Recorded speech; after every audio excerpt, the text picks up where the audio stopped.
What would the world be like if capitalism wasn't so evil? Let's play a little game and find out. You're watching The Punk Patriot.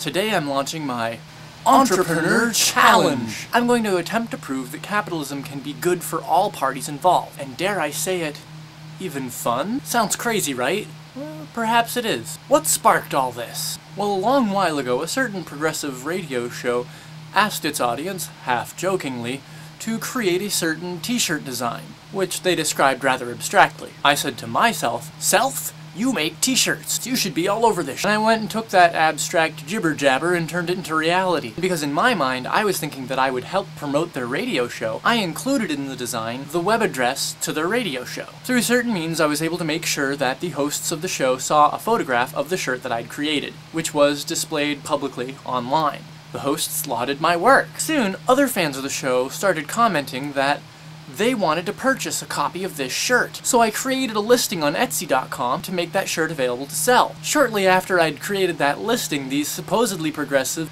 supposedly anti-capitalist, supposedly DIY punk, supposed activists came down on me with fury, accusing me in a series of emails of violating their intellectual property rights. And they asked me to immediately take down my listing. At the time I was still a huge fan, and so I complied and tried to salvage the situation. Later they communicated to me that they would be interested in splitting any profits that I made selling a shirt that I designed, that I meticulously hand-cut stencils for, that I hand-painted, that I purchased the materials for, and that I would end up shipping out. They wanted a cut of the money that I would earn from my labor, the labor that I spent trying to help their fans to promote their show to their friends, in true DIY style. I thought that their proposal was complete and utter bullshit, and I told them so. Ironically, these supposedly DIY, progressive, pro-union folks now run their merchandise through Cafe Press or Zazzle or something. Ever since that event, I've been inspired to create an entrepreneur challenge to you, my viewers. But it sat on the back burner until recently, when out of the blue some jerk threatened me with a lawsuit for ripping off some drawing that I've never seen before. What these two incidents have in common is people acting like fools over intellectual property rights. Back in early 2003, I went to an anti-war protest in Washington, D.C.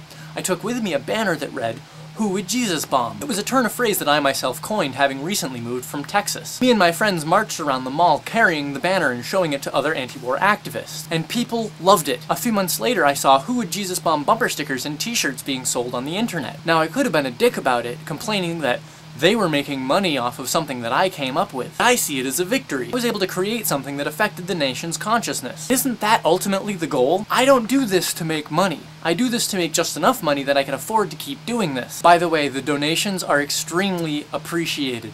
Thank you very much to those who've donated in the past. And a preemptive thank you to those who are going to be donating today. Well, I'm going to start this challenge off by making the Punk Patriot an open source brand. There are a few rules that I'm going to be setting, however. Rule number 1, whatever it has to promote the Punk Patriot show, so link back somehow. Rule number 2, you are allowed to keep whatever money you make doing it. Rule number 3, don't rip people off, seriously. Don't rip people off, that's lame. Rule number 4, it's gotta at least be designed by you.